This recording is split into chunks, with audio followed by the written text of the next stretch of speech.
చిత్రకు స్వాగతం మిత్రులారా. ఈరోజు వాయిదాలోనండి గొడవపడి దూరంగా ఉంటున్న జంట ఆర్సీఆర్ సెక్షన్ 9 అదే కాపురానికి తీసుకుని వెళ్ళమని భార్య లేదా కాపురానికి రమ్మని భర్త ఫైల్ చేసే చట్టం ఇది ఎంతవరకు పనిచేస్తుంది? ఒక ఉదాహరణ చూద్దామండి. ఒక జంట మా వాళ్ళే అంటే గోదావరి జిల్లా వాళ్ళు అనమాట. పెద్దలు కుదిర్చిన పెళ్ళే, చక్కగా పెళ్లి చేశారు. హైదరాబాద్లో కాపురం. ఇద్దరు చదువుకున్నారండి. అబ్బాయేమో మంచి కంపెనీలో జాబ్ చేస్తున్నారు.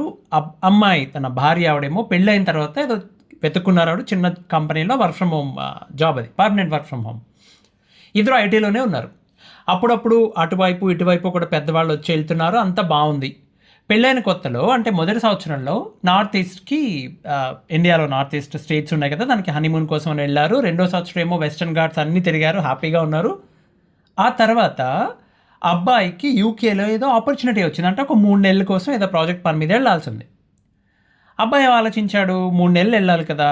సో తన పరిస్థితి ఏంటంటే అక్కడ వాళ్ళు హోటల్ ఇస్తారు, రైట్, తర్వాత తనకి ఫ్లైట్ టికెట్స్ వాళ్ళే ఇస్తారు. విషయం ఏంటంటే ఒకవేళ తను కూడా వైఫ్ని తీసుకెళ్తే ఫ్లైట్ టికెట్స్ ఒకటి తను పెట్టుకుంటే సరిపోతుంది. అక్కడ హోటల్, లోకల్ ట్రాన్స్పోర్టేషన్, ఫుడ్ అన్నీ ఆఫీస్ వాళ్ళు ఇచ్చేదంతా కవర్ అయిపోతుంది. మళ్ళీ రాదు కదా అవకాశం. చక్కగా ఒక 3 months అలా బయటికి వెళ్ళి వచ్చినట్టు ఉంటుందని చెప్పి ఆఫీస్లో వాళ్ళు ప్రపోజల్ పెడితే వాళ్ళు ఓకే చేశారు, మేనేజర్ అప్రూవ్ చేశారు, దట్స్ ఫైన్ అని చెప్పి. సో హ్యాపీగా తన వైఫ్ది ఎలాగో వర్క్ ఫ్రమ్ హోమే కాబట్టి ఇద్దరు వెళ్ళారండి. సో వీక్ అంతా ఆఫీస్ పనితో ఇద్దరు బిజీ. యూకే వెళ్ళారు. దే ఆర్ వర్కింగ్, ఎవరిదారునాలు వర్క్ చేస్తున్నారు. వీక్ అంతా ఎవరిదారునాలు బిజీగా ఉన్నారు. ఫ్రైడే ఈవినింగ్ మొదలుపెట్టి చక్కగా సండే నైట్ వరకు సిటీ చూడడం, దగ్గర లేదన్న ప్లేసెస్ ఉంటే కవర్ చేయడం, అట్లా చేస్తున్నారండి. దాదాపు ఒక 2 నెలలు అయిపోయిన తర్వాత ఒక వీక్ లాంగ్ వీకెండ్ వచ్చింది వాళ్ళకి. సో వాళ్ళు ఉంటుంది మాంచెస్టర్ దగ్గర ఉంటున్నారు. దగ్గరలో ఏదో చిన్న టౌన్లో అనమాట జాబు.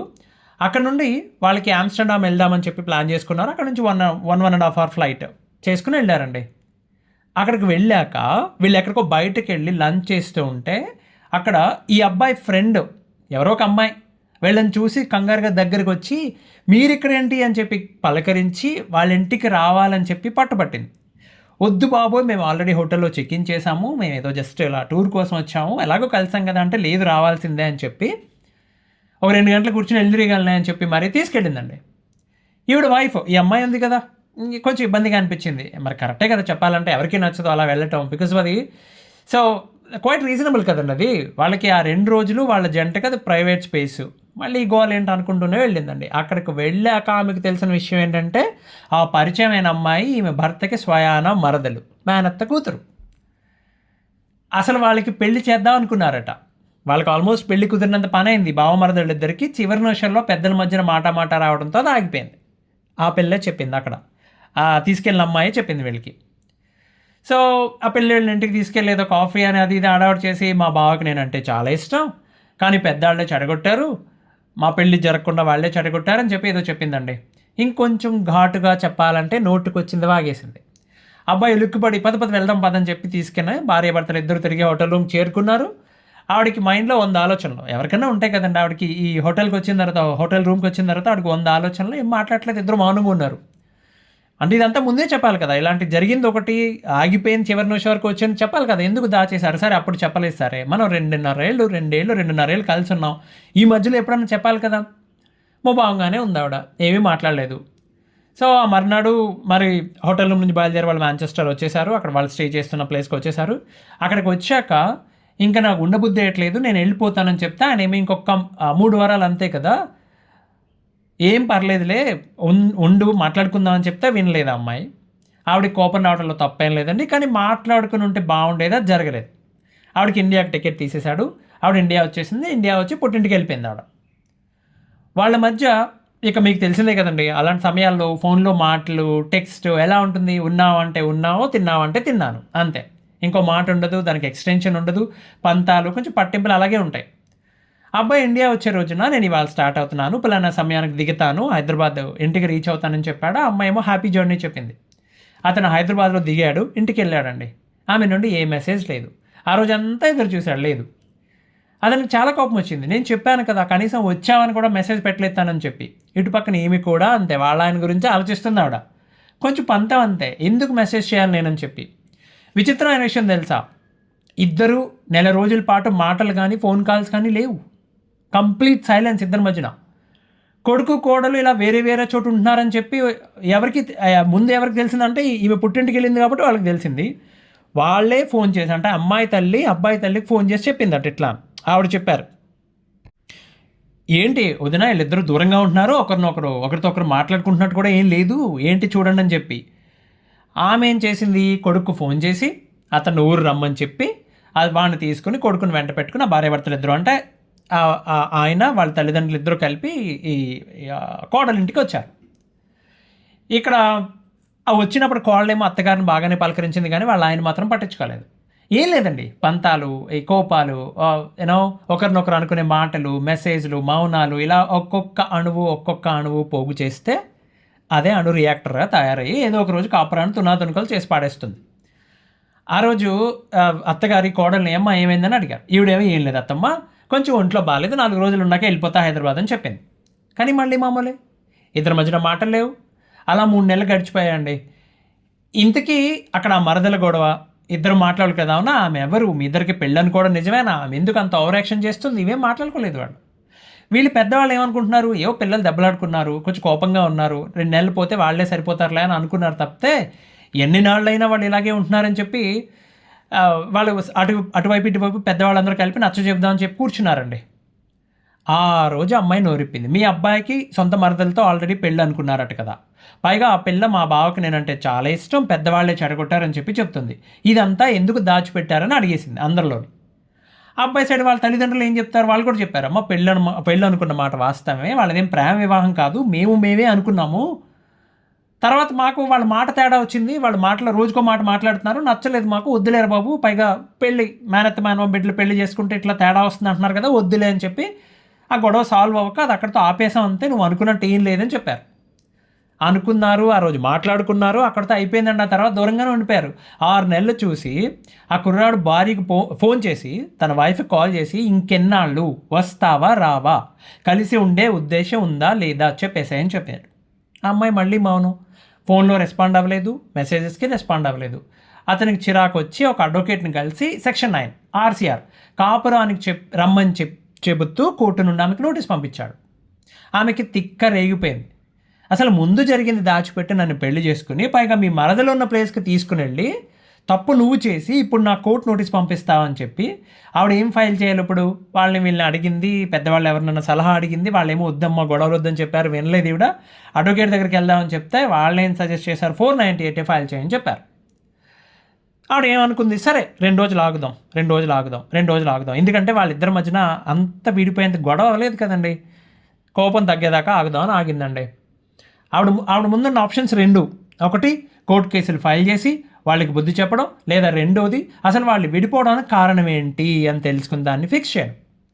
ఆ టైంలో ఆవిడ ఏదో యూట్యూబ్లో అంటే ఇలా కేసెస్ ఫైల్ చేస్తే ఏం జరుగుతుందని వెతుకుతుంటే చాలా చూసారట. మనకు చిత్రవదలో కూడా కొన్ని ఎపిసోడ్స్ నచ్చాయి ఆవిడకి. ఖరీదైన నిర్ణయం అని చెప్పి మనం చేసాం. అలాగే 498 జడ్జిమెంట్ ప్రభావం భార్య మీద ఎలా ఉంటుంది, భర్త మీద ఎలా ఉంటుందని చెప్పి, అన్నిటికంటే ముఖ్యమైనదని కృష్ణుడి గురించి మనం చెప్తున్న కొన్ని ఎగ్జాంపుల్స్, నిజంగా భగవద్గీతలో సొల్యూషన్ దొరుకుతుందా అని చెప్పి ఆవిడ చదవటం మొదలుపెట్టారు. ఒక జెన్జీ అమ్మాయి భగవద్గీత చదవటం మొదలుపెట్టి ఆవిడ కొన్ని అధ్యాయాలు చదివిన తర్వాత ఒక నిర్ణయానికి వచ్చారండి. తను ఎందుకు వెళ్ళిపోదాం అనుకుంది, తనకి క్లారిటీ లేదు. సరే పెద్దవాళ్లే కదా, అతనికి మరదల నుంచి పెళ్లి చేద్దాం అనుకుంది. కావాలనే మరదలున్న ప్లేస్కే వెళ్ళాలి అనుకుంటే ఆఫీస్లో ఒప్పించి మరి తను ఎందుకు తీసుకుని వెళ్తాడు, తనే వెళ్ళి ఎంజాయ్ చేసి రావచ్చు కదా చక్కగా 4 రోజులు. ఇవన్నీ ఆలోచించుకుందండి. ఏదైతే అదే అవుతుందని చెప్పి ఇంటి దగ్గర ఏం చెప్పిందంటే వాళ్ళ అమ్మ నాన్నకి, మా ఆఫీస్ వాళ్ళు ఏదో ఆన్సైట్ నుంచి ఎవరో వస్తున్నారు, 2 రోజులు ఖచ్చితంగా ఆఫీస్కి రావాలని చెప్పారు, నేను హైదరాబాద్ వెళ్తున్నానని చెప్పింది. వాళ్ళు ఏం చెప్పారంటే, సరే ఒకసారి అతనికి ఫోన్ చేయమ్మా, అబ్బాయి వస్తాడు పిక్ చేసుకుంటాడు. చేస్తానులే, ఎక్కువ మాట్లాడలేదు. మళ్ళీ కోపం వస్తుందేమని వాళ్ళే ఎక్కువ చెప్పలేదు.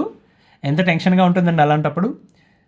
సో ఆవిడ డైరెక్ట్గా వెళ్ళిపోయింది, వాళ్ళ ఇంటికి వెళ్ళిపోయి కాలింగ్ బెల్ కొట్టింది. ఆయన వచ్చాడు, డోర్ ఓపెన్ చేసి చూశాడు.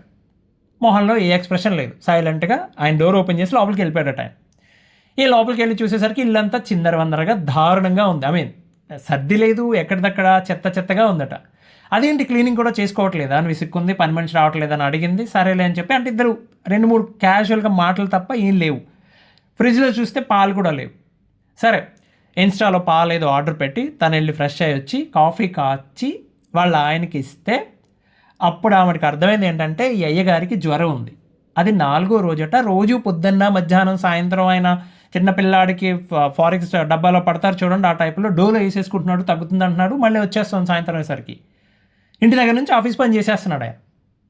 ఈవిడేం చేసిందో కాఫీ కప్ తీసుకెళ్ళి ఇచ్చింది కదా చేతికి ఇచ్చి, ఆయన ఏం చేశాడంటే ఆ కాఫీ కప్ పక్కన పెట్టేసి ఆమె ఒళ్ళో పడుకుని బోరు నేడుపడ్డ. వీడికి అర్థమైంది ఏంటంటే, యూనో మేము అసలు ఎందుకు విడిపోయాం, మేము ఎందుకు విడిపోయాం, ఇది ఏం కర్మ ఇది అసలు. రైట్. ఒకటి చెప్తా వినండి. మగవాళ్ళు ఫేస్ వాష్ చేసుకుని మొహం మీద నవ్వు తెర కప్పుకొని గంభీరంగా కనిపిస్తూ తిరుగుతారు, కానీ ఎమోషనల్గా చాలా వీక్గా ఉంటారు. దాదాపు 180% మంది మగవాళ్ళు ఎమోషన్స్ ఎవరితోని పంచుకోరండి. వాళ్ళు మనస్ఫూర్తిగా ఏడవగలిగేది భార్య దగ్గర మాత్రమే. భార్య ఏడిపిస్తే ఎక్కడికి వెళ్తారు? ఆడవాళ్ళు అలా కాదు, ఏడుపు వస్తే ఏడ్చేస్తారు. ఇంకా వాళ్ళు ఎవరినన్నా ఏడిపించదలుచుకుంటే ఆ కథే వేరు. సరదాగా అంటున్నానండి. కానీ ఎప్పుడు చెప్పే పాయింట్ ఏనండి, ఆడవాళ్ళకి భర్తని మార్చగలిగే, కంట్రోల్ చేయగలిగే పవర్ ఉంది. అది పుట్టుకతో వచ్చే సద్గుణం, అదేం బ్యాడ్, ఇదేం క్వాలిటీ కాదండి, వెరీ గుడ్ క్వాలిటీ. భర్త వాడు ఈజీగా మారుతాడు, కానీ ఎవరిని ఈజీగా మార్చలేడు. ఆ శక్తి వాళ్ళు లేదు వాళ్ళకి. వీళ్ళ జంట 2.5 ఏళ్ల కాపురం, ఇందులో 6 నెలలు మళ్ళీ ఎడబాటు దూరంగా ఉన్నారు, చక్కగా కలిసిపోయారండి. వాళ్ళిద్దరూ కలిశాక ఆర్సీఆర్ కేసు అనేది విత్డ్రా చేసేసుకున్నారు. అదంతా అయ్యాక నాకు మెయిల్ పెడదామని చెప్పి అది వెంటనే పెట్టొద్దని చెప్పి 3 నెలలు చూద్దాం, అప్పుడు పెడదాం అంటే కలిసిన తర్వాత వాళ్ళు ఆ రోజు కాఫీ తాగిన తర్వాత 3 నెలలు చూద్దాంలే అని చెప్పి 3 నెలలు గడిచిందండి. మన శుక్రవారం నాడు వాళ్ళ వెడ్డింగ్ యానివర్సరీ. సో ఏదో అమ్మవారికి దేవాలయానికి వెళ్ళారు. ఆ జంట ఇద్దరు తీసుకున్న ఫొటోస్, అక్కడ దేవాలయంలో వాళ్ళు తీసుకున్న ఫొటోస్, వాళ్ళ సెల్ఫీస్, అండ్ నాకు థ్యాంక్స్ చెబుతూ ఒక రికార్డ్ పంపించారండి. అది ఇక్కడ ప్లే చేసినా కూడా వాళ్ళకి ఏ అభ్యంతరం లేదని చెప్పారు, కానీ నాకు సంబంధించినంత వరకు అది వాళ్ళ కాన్ఫిడెన్షియల్ ఇన్ఫర్మేషన్. సో కాబట్టి పెద్దవాళ్ళ దాకా వెళ్తే మళ్ళీ లేనిపోని తలకే నొప్పులండి. I don't want to do that. చెప్పలేదు కదా ఎందుకు. అమ్మాయి ఇక్కడికి వాళ్ళ భర్త దగ్గరికి వచ్చేసిన తర్వాత 2 రోజుల తర్వాత ఈవిడ అత్తగారు ఉంది కదా, అంటే భర్త తల్లి, ఆవిడ కాల్ చేసిందట. ఫోన్ ఈవిడ తీసింది, కోడలు తీసింది.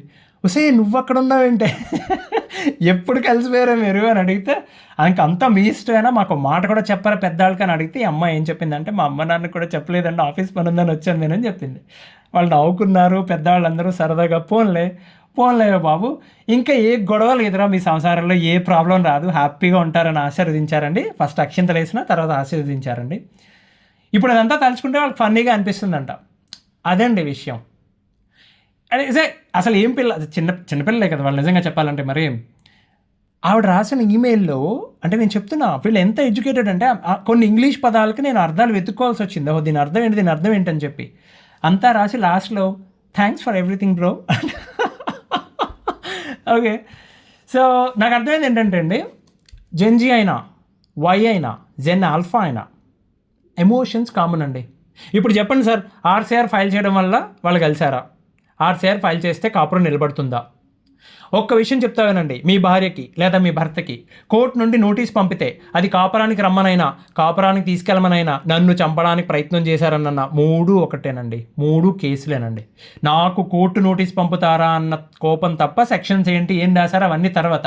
అదేదో సినిమాలో ప్రకాష్ రాజ్ డైలాగ్ ఉంటుంది, మీరు కోళ్ళని కోస్తారు, మనుషుల్ని కోస్తారు, నాకు 2 సమానమే, 2 కోళ్ళే అని చెప్పి. 2 నోటీసులే, 2 కోర్టు నోటీసులే. రైట్. వాళ్ళకి ఏదైనా ఒకటే, పెద్ద డిఫరెన్స్ ఏమి ఉండదండి. మీరు ఆర్సీఆర్ వేసినా, హత్యానేరం వేసినా కానీ. ఇలా అంటున్నాను తప్పగా అనుకోద్దండి. 99% కేసెస్లో ఆర్సీఆర్ కేవలం దీని మీద సపరేట్ ఎపిసోడ్ చేశాను నేను, దానివల్ల లాభాలేంటి నష్టాలేంటి, చేయాలా వద్దా అని చెప్పి. బట్ కలిసి ఉందామని అనుకుంటే, మీరు తిరిగి నా కాపురం నాకు కావాలి అనుకుంటే ఇక తప్పదు, వేరే మార్గం లేదు అనుకుంటే తప్ప కోర్టు జోలికి వెళ్ళొద్దండి. మీకు అర్థమైందని అనుకుంటున్నాను. ఈ జంట బాగుండాలి అని చెప్పి మనస్ఫూర్తిగా ఆశీర్వదిద్దాం మనం. ఇంకో వాయిదాలో మళ్ళీ కలుద్దామండి. అంతవరకు సెలవు. ధన్యవాదాలు.